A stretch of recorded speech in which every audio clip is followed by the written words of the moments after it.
Hello and happy winter solstice to my fellow Southern Hemisphere babies, marking the longest and darkest night of the year. This day signifies a beautiful, sacred moment of turning inwards, of rest and reflection, and also a moment of bringing our shadow selves to the light in preparation for the return of the sun. The week leading up to the solstice felt pretty turbulent. I had a lot of different emotions going on and felt very close to tears a lot of the time. Whether it had something to do with the limited amount of sun that I was getting, or maybe it was the fact that I have been in a very yin space with both my practice and my lifestyle, I noticed that there was an imbalance of energy. A feeling of being drained and of not refilling my cup in a way that actually meant something.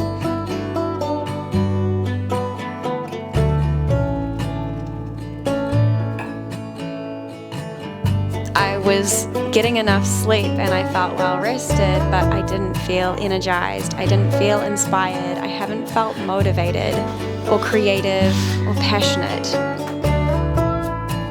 There was a fire lacking. This fire lacking, I can only really put it down to the fact that my yang has been deficient. Yang deficiency is very much a thing in winter.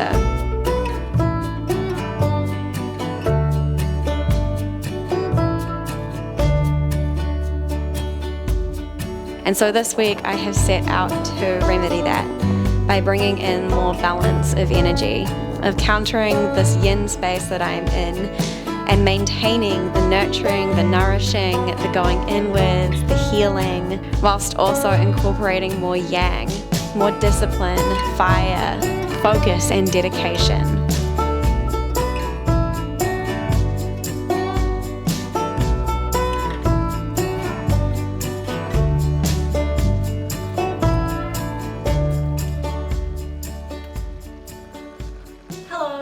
I've just made myself a bowl of pasta. It's exactly what I want right now. I think I'm starting to feel the winter blues. I'm trying not to think too much about it and just allow the feelings to come and remind myself that they are not permanent whilst also trying to feel through them. There's a part of me that wonders if it's because I haven't been as physically active as I usually am, and so I'm gonna try and remedy that a little bit today. I'm gonna go into the city to like a little bouldering gym and go for a climb.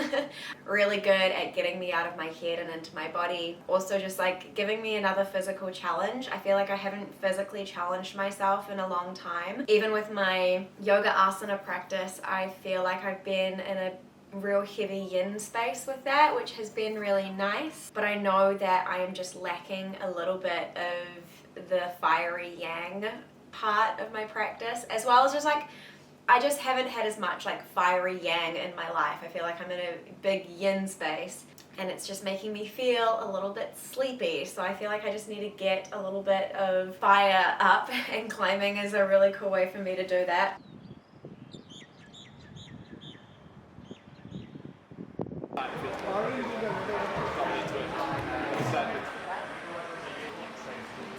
Get a vlog where we write. This is a vlog where we video. Yeah, you totally should. Do it like on your South Island trip. Yeah. Do it. Especially with like the film knowledge between the two of you. Yeah, I probably will.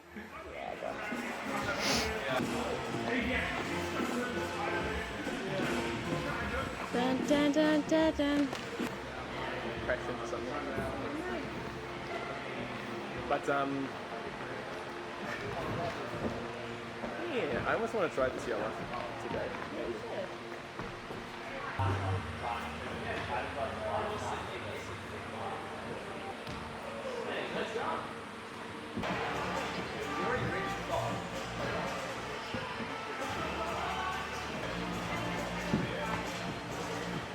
Nice. Killing it.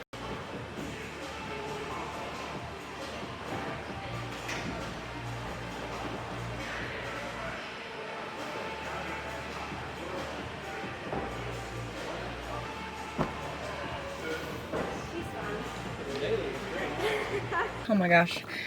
I'm so sweaty. I just have been really loving it because I feel like it's enough of a challenge and a workout and it gets me really fired up, but then it just feels like so super fun that I kind of forget that I'm doing something that's physically strenuous and I just end up having a really good time, and I just want to like keep challenging myself, which is really good because I feel like I've been really struggling to challenge myself. In winter everything gets really comfortable so it's just really easy to just like not step outside the usual thing that you usually do. This is the most that I have ever felt like a YouTuber or an influencer having one of these colored lights. How are we feeling? Purple. Yeah, that's about it. Things are starting to warm up. So for the last 5 days, I've been feeling a lot. It's important that I allow myself the time to kind of feel through it. Once everything starts to settle, I can then start to have some clarity around the next steps. We're at that point now where I've felt through it, but now that we're on the other end, it's time to take some aligned action. When I was thinking about what I need in order to regain some feeling of stability in my life and in my being, getting out of my comfort zone, overcoming obstacles. So that's why I went climbing yesterday and it was so good. Today we're at home, we're resting because my body's a little bit achy from climbing. So we're gonna get some stuff done. We've got 4 hours of this day left and I intend to use those 4 hours to their full extent. Just like sink into some practices that kind of help me from spiraling. I've actually started on the first thing already. I've opened up all the windows in the house, so we've got this really nice fresh breeze coming through. It's really cold today, so the house is kind of chilly at the moment. We're gonna kind of work from the outside in, so I'm starting with my surroundings. So let's get on to the first step, which is the boring part, and it is cleaning. I know most people probably wouldn't think that cleaning would be a way of cultivating yang energy, but for me it truly is.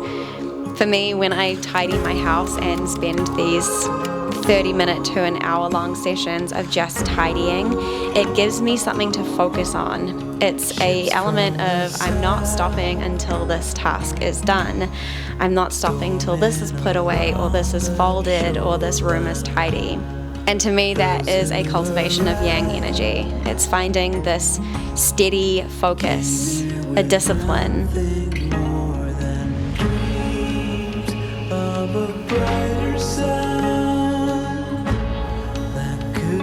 Their shadows run.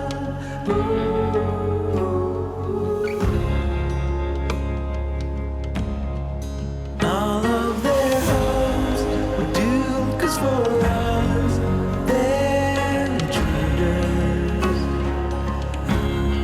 And all of their high thoughts about us were just illusions. They could not find a way into our closed hearts. So they're forced to crawl back into the dark.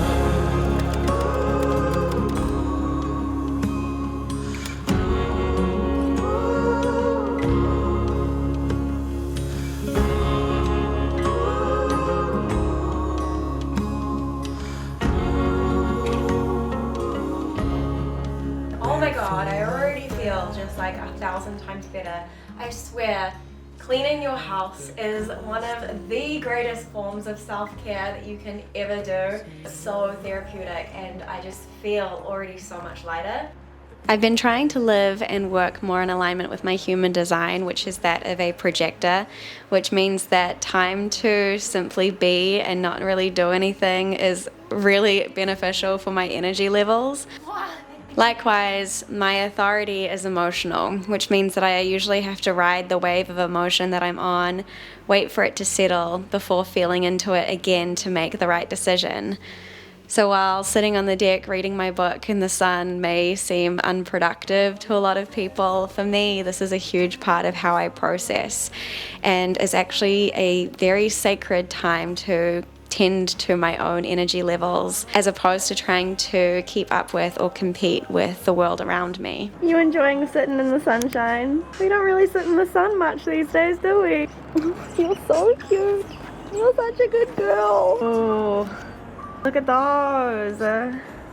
I've just had a different idea for what I'm going to do to start getting into my physical body this afternoon, and I'm going to go for a surf. And I haven't been surfing for like 3 weeks, since Ahipara actually. I injured my back. Maybe I shouldn't be doing this. I'll just take it easy. The waves are pretty small and it looks really, really dreamy, and I just know how good a surf makes me feel. Let's get suited up, I suppose, and go for a surf and hopefully not injure my back.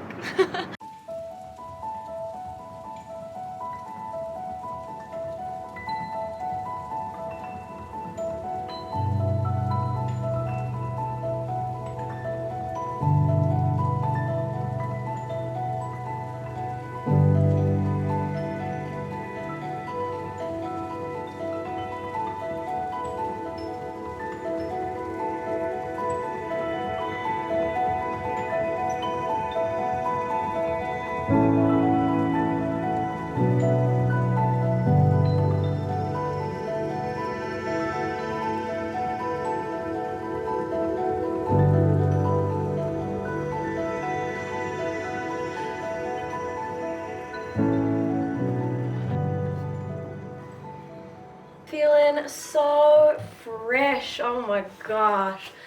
Wow, that was such a beautiful surf. Just like being out in the water. So beautiful. I caught a really fun wave. It was my last wave in, and it was just like so fun. I like was coming down the face of it, and I was just like, ah. And because I'm taking out my short board more often, I'm getting so much more confident on that board. I am so super stoked right now, and I just had a shower, washed my hair, gave it a little blow dry, and God, I just feel so good. Just feel so good. But now the internal work begins. Taking care of your environment and your body is one thing, but to connect in with your highest self, your truest self, with the big self is another thing. And that's where the real work really comes into play.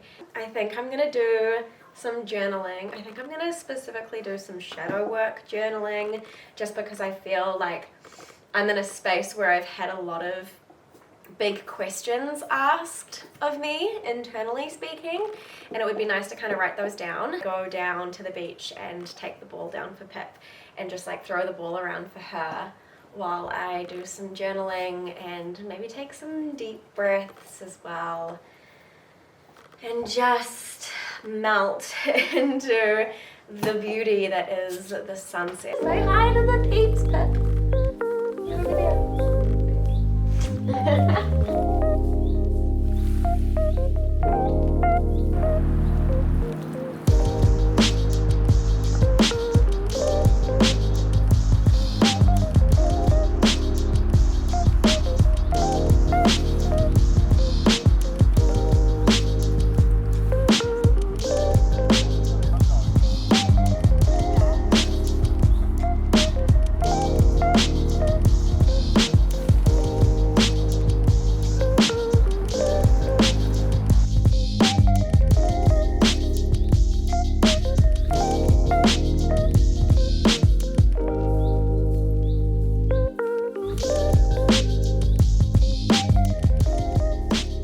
Good morning. It is the next day. My little journaling excursion that I went on last night ended up getting gate crashed by a bunch of friends, which was very welcomed.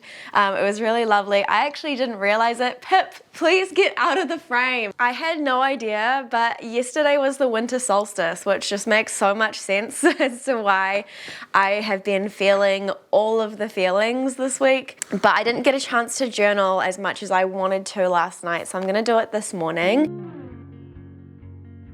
When you're flicking through some journal prompts, pick the one that you are the most resistant towards, because that indicates that there's something in the shadows there that needs to be brought to light. The questions that come up that I hesitate the most towards or feel the most resistance to. After I write it down, there's like this weight that gets released. Writing it out and getting it on paper and realizing that it's not as bad as you think it is. That's the whole point of shadow work, is to bring to light the stuff that was otherwise kept in the darkness. Yeah, pick the ones that you feel most resistance towards, because those are the ones that are probably going to shed the most light on the shadow aspects of yourself, which is the entire point of shadow work. With shadow work, a disclaimer that I always like to give for anyone getting into it is that shadow work is probably best done, especially if you're processing really heavy trauma, with the guidance and the support of a therapist.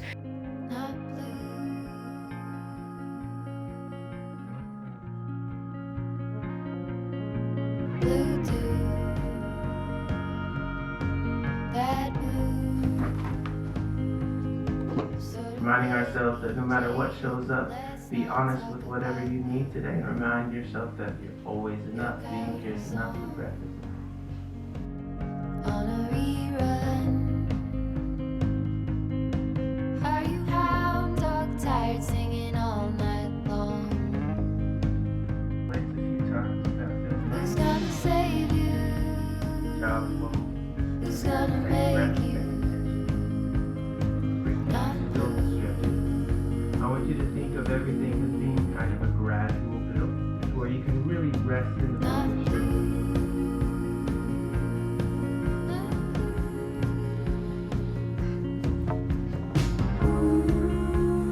An invitation to belly down your body. Now back.